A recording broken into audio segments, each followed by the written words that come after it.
What's up everybody, this is Mike. Let's see how the Osmo Pocket holds up 3 months later.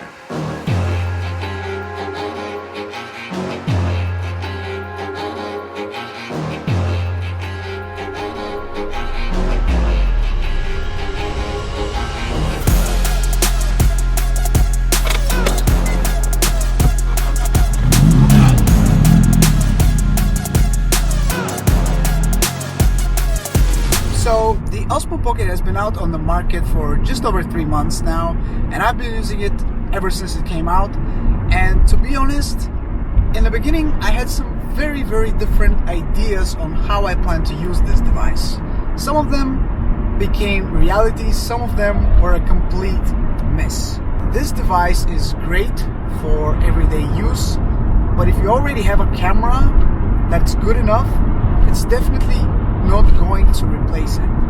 The simple reason why is because it has some amazing portability, but it misses the quality of a good camera, of course. It has, to me, it has the quality of a smartphone, just on a stabilizer. So you're getting some stable, nice, good-looking footage, but that's still very close to what your smartphone can do for you. So in terms of quality, I have been, let's just say, a bit underwhelmed. And of course, I've been trying to improve the quality by using manual settings, by using filters. The cinematic settings that I've been using have been nice and they bring something good to this device. But if you're looking to have an all-in-one device, maybe the Osmo Pocket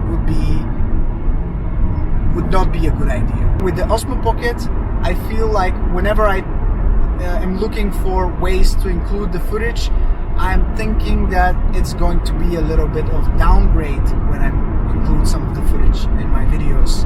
And that has been one of the main reasons why I have not been using it enough, in my opinion. Simply because every time I want to capture something with the Osmo Pocket, I'm thinking, yeah, nice, the portability is great, but the quality would be subpar. So I end up not using it at all afterwards. So, of course, this exact day where I plan to use the Osmo Pocket outside and to use the audio straight from the camera, and it's the windiest day ever. So it seems I'll have to meet you back into the studio later on so we can discuss everything regarding the Osmo Pocket 3 months later. But for now, check out this amazing place.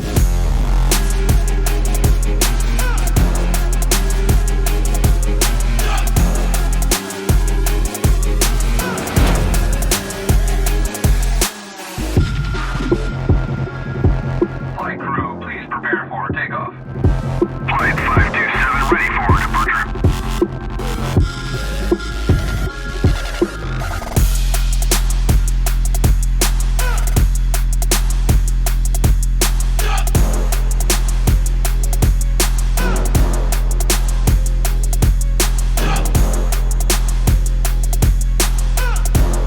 On behalf of the flight crew, thank you for flying with us and have a pleasant stay.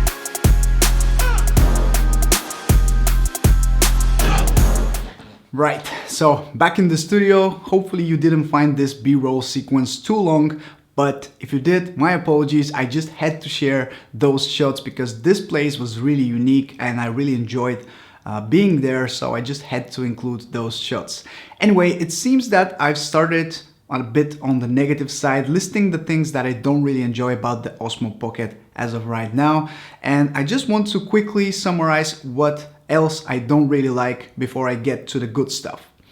So first of all, like I said, the quality is not ideal unless you're shooting in bright sunlight. If you're shooting in bright, sunny, good weather, then you're going to get some really crispy and good looking footage, especially if you combine that with some ND filters.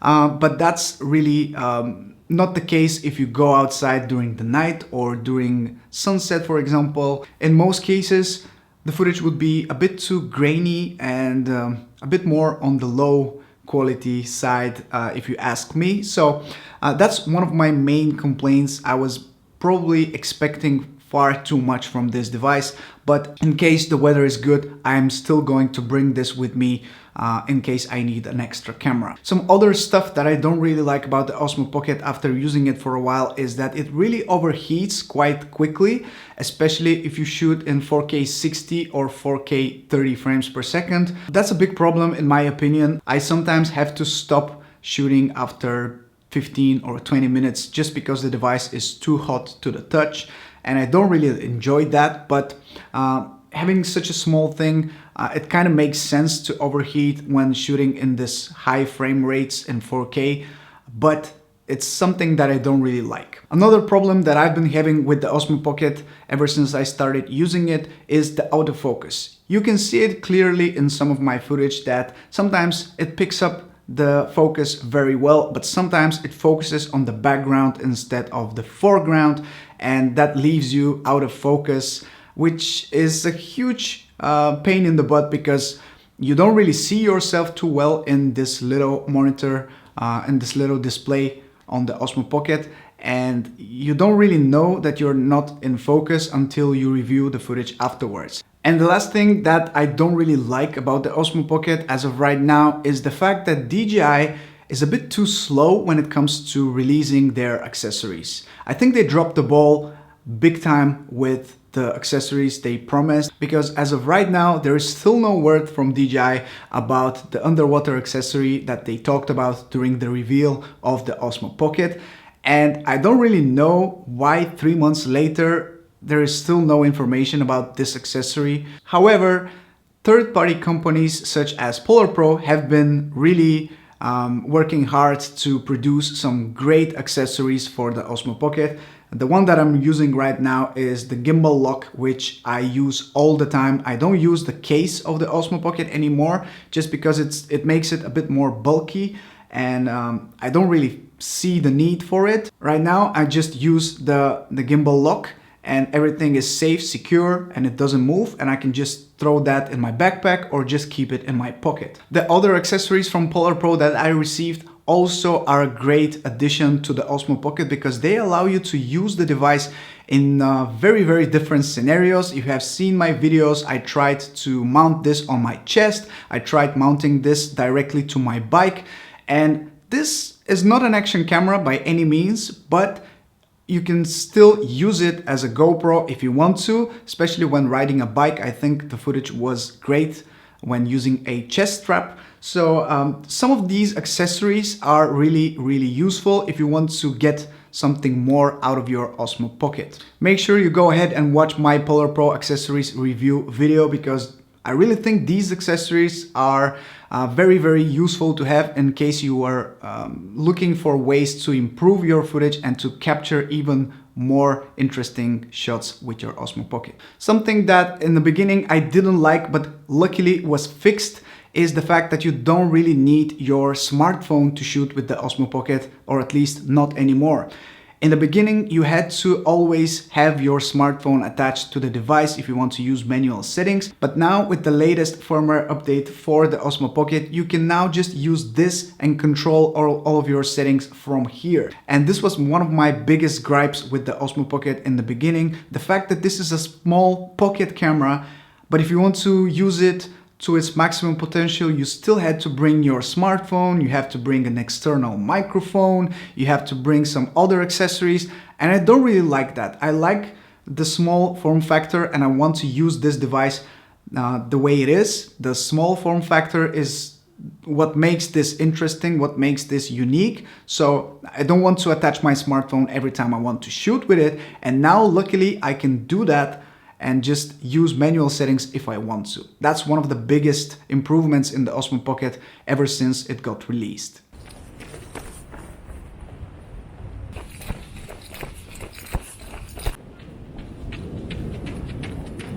One of my favorite things about the Osmo Pocket is just how stable the footage is.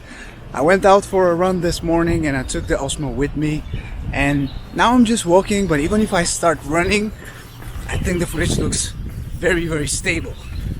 And one more thing that I really enjoy about the Osmo Pocket, and it's probably one of the best features of this device, is the fact that it shoots 4K at 60 frames per second. Most cameras nowadays cannot do that, and the fact that this little thing can do it is just mind-blowing to me. So what are my overall thoughts on the Osmo Pocket, and should you buy one if you haven't already? Well, let's just put it that way. Consider what you're planning to use it for. For me, if I want to use it for YouTube, I have little to no use for the Osmo Pocket on my channel, unless it's a backup camera, unless I want to capture some shots of my main camera, or unless the conditions outside are perfect for shooting in sunny weather.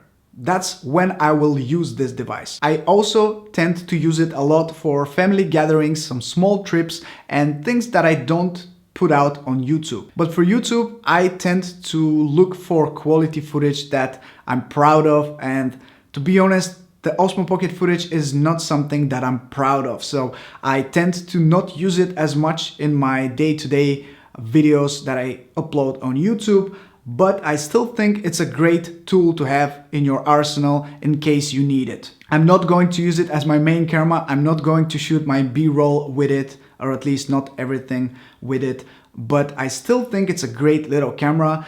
It has its flaws, but for the size of it and for the features that you're getting with this small portable camera, I think it's worth to have it. It just needs to make sense for you.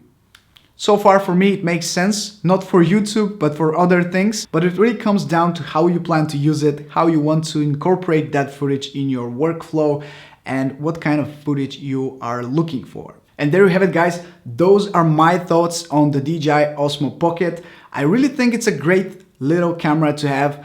It's not ideal, but I still like it. I still plan to use it in the future. Maybe you'll see it from time to time on my channel. With that being said, guys, thank you so much for watching this video. I hope you enjoyed it. Please let me know if you have any questions or concerns about the DJI Osmo Pocket, and I'll be sure to reply in the comment section. If you've taken away something useful from this video, don't forget to drop a like and subscribe with your notifications on if you don't want to miss any of my future uploads. This is Mike from Drone Supremacy, and I'll catch you in the next one. Ciao!